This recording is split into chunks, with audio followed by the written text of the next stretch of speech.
You're listening to the Open Books Podcast. Your next chapter starts now.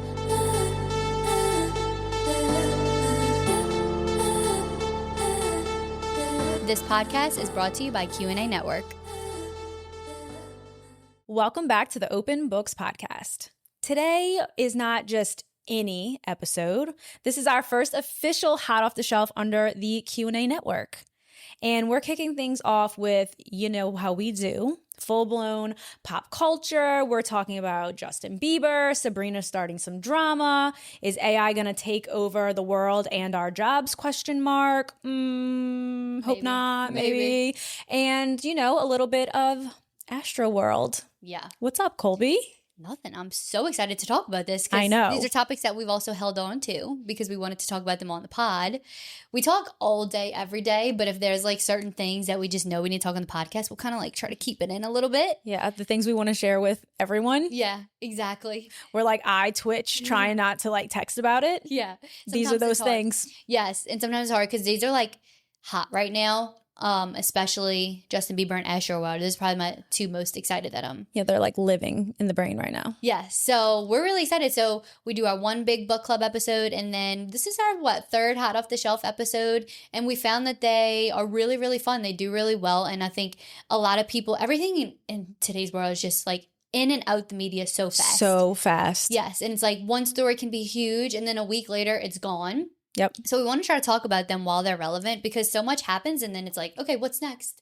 So that's what we're going to do here today. Let's do it. So the first hot off the shelf, hot topic, hot off the press. Hot off the press. That we want to talk about is Justin Bieber's most latest paparazzi moment. Now, if you follow this podcast, you know every hot off the shelf episode so far we've talked about the Biebs. JB. Talk about JB because he is just giving us so much content to really unpack. And the most recent Justin Bieber, I don't know, crash out, if you will. Crash out. But warranted, question mark? Maybe. Yes. Yeah. Was his paparazzi moment. So he had a moment with the paparazzi where he basically, it seems like he's on vacation. So he's got like his own little personal vacation house. And of course, as paparazzi do, they're attacking the poor man. Of course they are. He's like begging these people to leave him alone, which paparazzi culture is so interesting.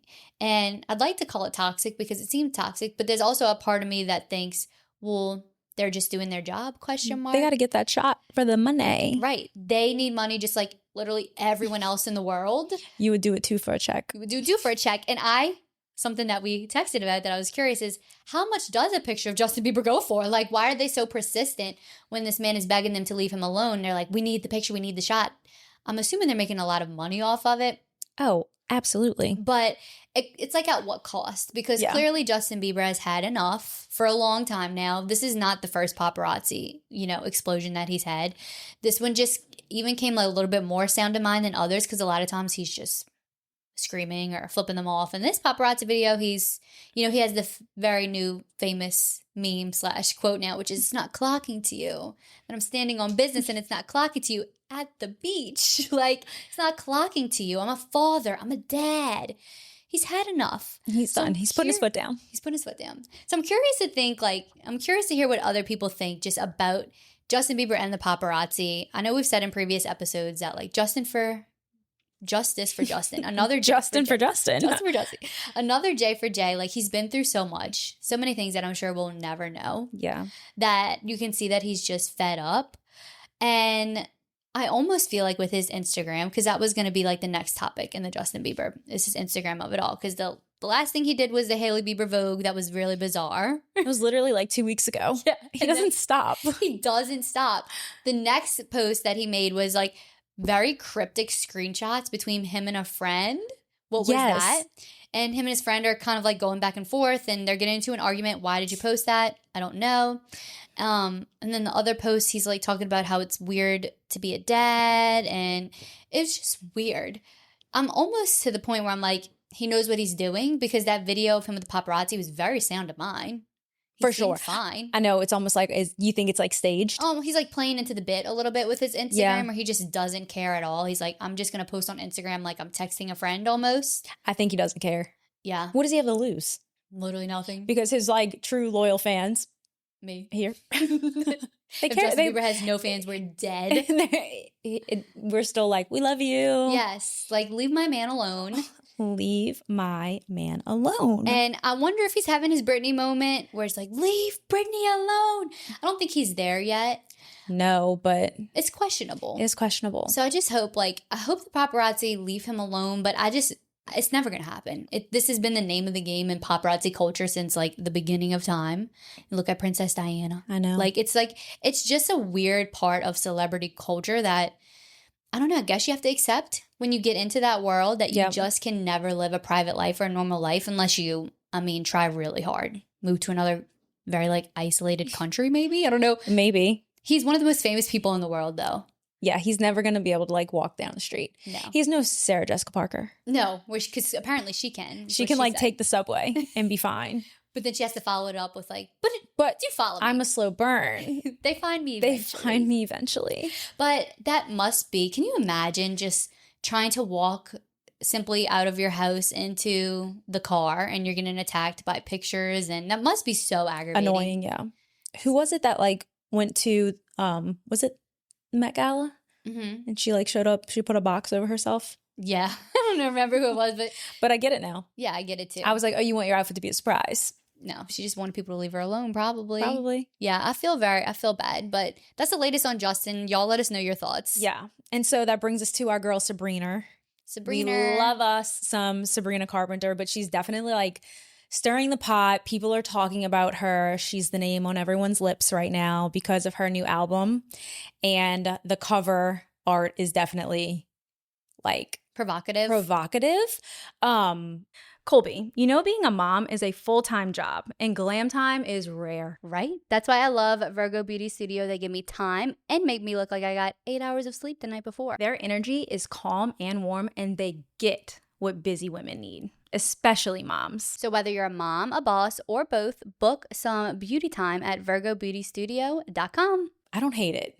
Because I think she's trying to say more than what meets the eye. Yeah. I think there's probably an underlying thing happening here, an underlying meaning that maybe we don't just really know yet as the listeners. Right. So her new album is Man's Best Friend. It is set to be launched and come out August 29th after revealing a very provocative cover image. It's her on all fours in a black mini dress while a man pulls her hair. Yeah. Okay. It's not a great look. It's not the best look. Critics argue that the image is misogynistic, pandering to the male gaze and reinforcing stereotypes of female submission, while others defend it as satirical commentary and women reclaiming the sexuality of it all. Yeah, that's kind of more that's where I land because I just can't see Sabrina Carpenter being yeah, I will submit at any moment and I want that to be my image. I submit to men. Yeah. Well, and if she does. Right. That's her. Cool, do you, boo. But right. I don't think that's what she's going for. And she's the one making millions off of her music. So obviously she knows what she's doing. Yeah. And she called it out and a Rolling Stone did a profile on her. And she called out the double standards of female artists and what they face, noting that the same audience who criticized her sexually charged art is also fueling the popularity and emphasize that her work does have layers beyond the surface and the sexual innuendo. So what do we think? Yeah, I think it lands. That's where it lands. I feel like she's taking her power back in all of her music. Her first album, it did have very many underlying sexual innuendos, sexual tones, sexual phrases. And I think that was very purposeful. I think that especially Disney girls like Sabrina. I was just thinking she was a Disney girl. I feel we've seen it so many times before. Time and time again, the Disney girls want to break free of these chains of they're just little girls on Disney. They can't do anything. Not forget about Miley Cyrus Bangers era.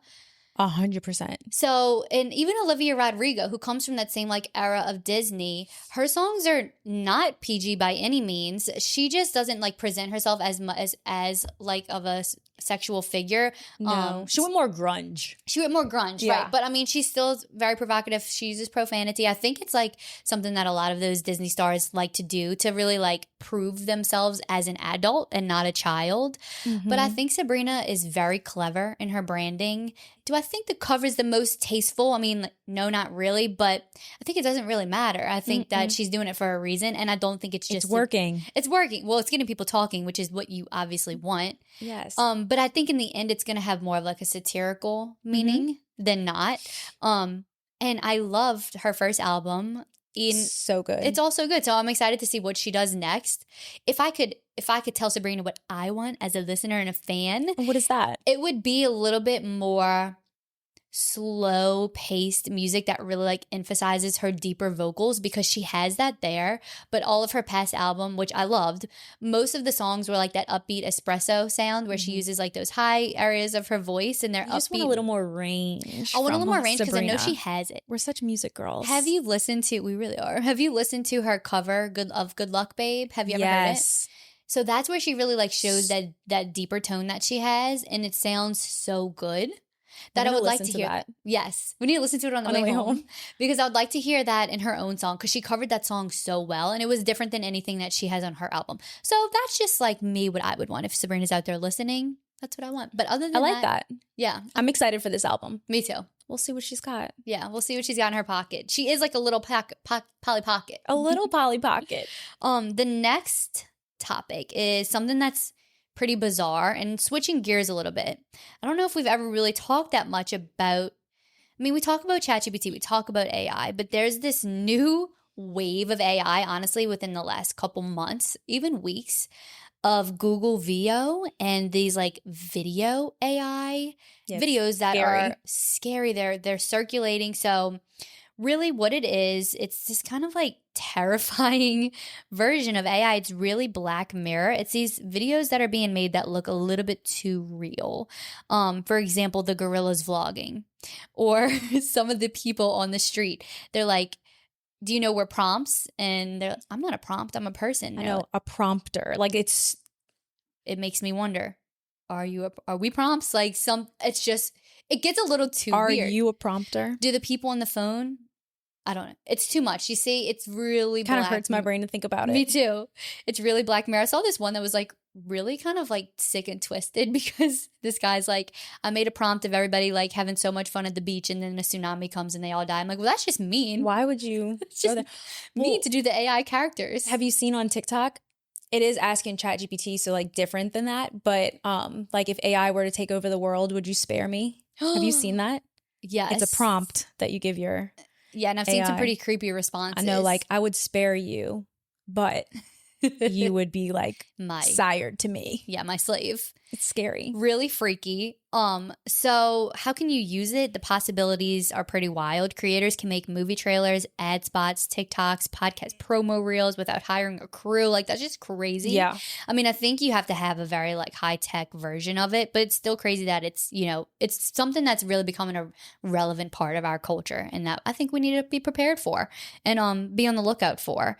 So it's a model designed to follow prompts super accurately and can recreate specific moods or visual styles, to tell even misinformation, which is also scary. That's another thing. It could be a video of a person that looks so legit saying something that they would not normally say, and you think it's real. I mean, I've seen people say like, oh, I'm cooked when I'm an old lady. Like, I'm cooked. Like, they're going to get me thinking that this is real. Sometimes I'm like, is this AI or is this real? It just looks so... The ones of the... like the gorillas. Those are funny. One of the comments was like, somebody's grandma is going to believe this is real. Yeah. I love the gorillas. They got their lips. They're like, what's up, y'all? It's Big Mama. I'm out here in the jungle. And like, my baby daddy, he is tripping. Like, somebody come get his ass. Why your man's in the kiddie pool with me? Yeah, she's like, why are you worried about my video? You should be worried about why your man's in the kiddie pool with me. Wait, dead ass. Me and my dad send these back and forth. The gorillas. I saw Matt watching one of them. He was watching like one of the man gorillas, like pretending like he was on a podcast. And he's like, yo, you seen this 100 men versus when he's like, straight up, we would cook all them. And he's like, this is funny. I'm like, yeah, it's weird though. It's kind of scary though. Yeah. But like, you know what? We need to get with the times. Let's not go against it. use it for good. Let's protect ourselves. People, use it for good. Yeah. Okay, so finally, we're going to talk about something that Colby and I have kind of been chatting back and forth about, and that's Netflix's latest documentary drop, Trainwreck, the Astroworld Tragedy. So I've been seeing this pop up on my Netflix, like recommended, and Colby actually was like, I'm going to start this. You should watch it. I'm going to be very honest. I did start it, and I literally was like, I'm not going to continue watching this. I felt claustrophobic within the first like 20 minutes when they started showing the crowd. And I was like, yeah, no, I'm not going to. But Colby finished it. So I'm excited to like get your thoughts on it.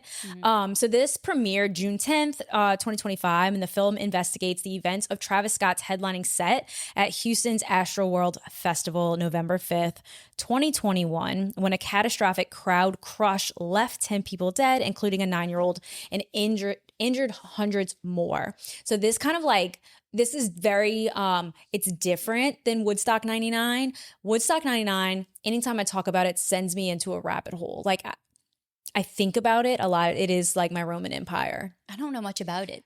You need to like, I think there's a documentary. There is a documentary, and I watched that documentary, and that's what like sent me into a spiral. So you watched the Netflix documentary? Yes. Okay. Or I've watched, I think they have a few, and I've like watched the documentaries. I mean, the conditions in which these people were staying in there, I mean, just watch it, and we can talk about it on our next like hot off the shelf because it's insane.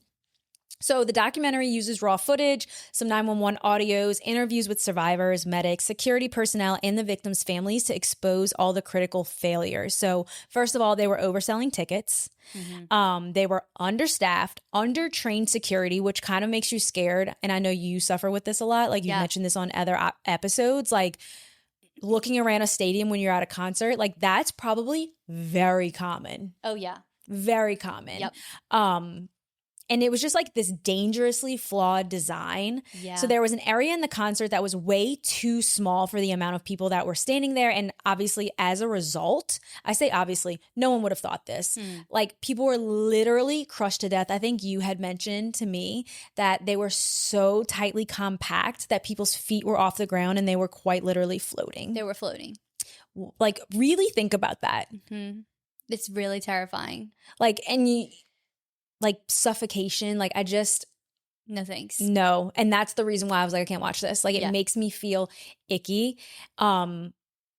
So Love Nation, who put on the event, were well aware of what was happening as text messages from employees were saying, quote, people are getting crushed. This is bad. People are going to die. These were revealed. However, no one stopped the concert.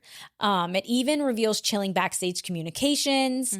Minutes before the show started, there was a warning, stage right, getting crushed, yet the concert still went on. The documentary also unearths a mass casualty situation declared inside the venue as early as 9:38 p.m., yet Travis Scott performed for another 30 minutes, pausing only briefly for a medical emergency.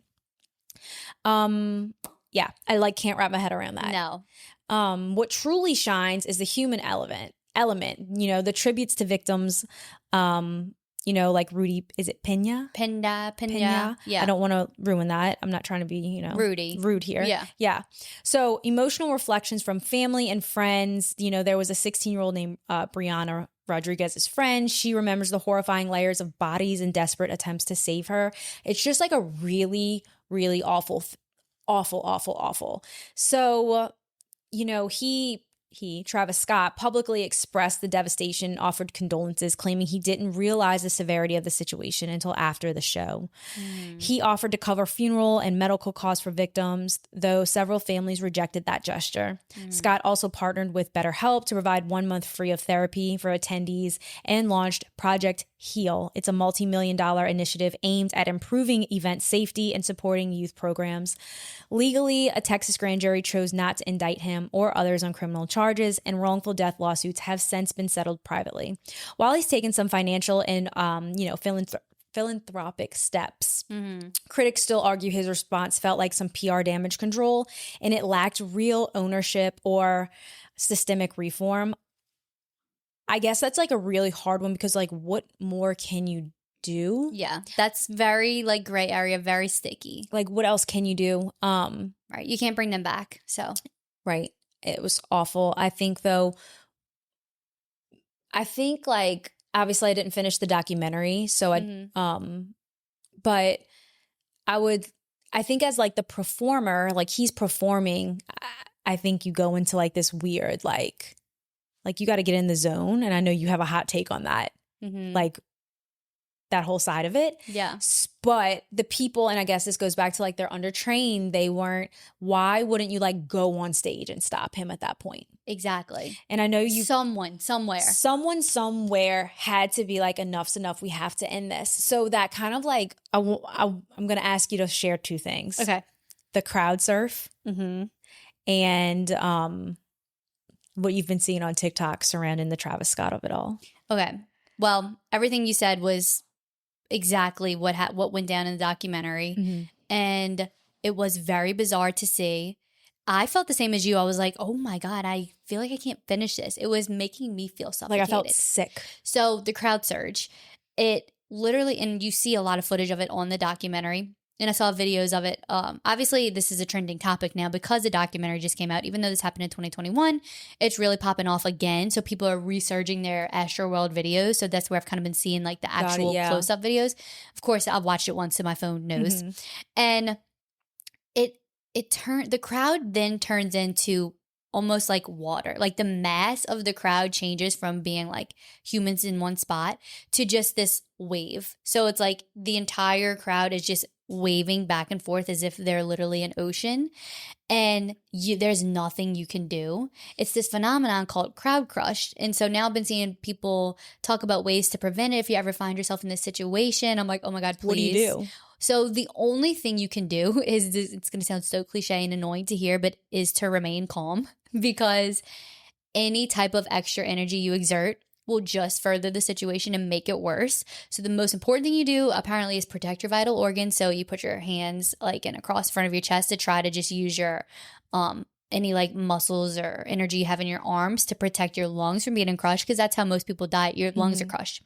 You literally, your ribs cave in on you. It's insane. Yeah. Like I feel like uncomfortable right now. Right. And then by exerting the extra energy, by trying to force your way out of the crowd, just makes things worse, and that makes people fall, which then makes layers and layers and layers of bodies. So then like when one person falls, the next person falls, and then you're just on top of layers of people.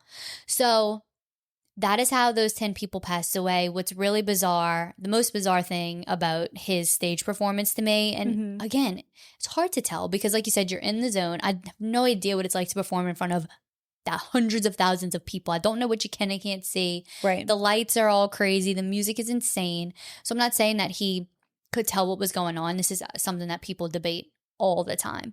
But there's this really freaky footage of him. He does stop the crowd for like very briefly, 30 seconds, because in front of him is this guy who is very much passed away at this point, being like airlifted through everyone's hands, and they're lifting him towards the side, and he's just, dead weight, literally. And he's a bigger looking guy. And so Travis Scott stops the crowd. He's like, whoa, somebody passed out. And then he just starts saying, yeah, like he's singing, like starting his next song. He's literally singing in autotune. Yeah. Watching.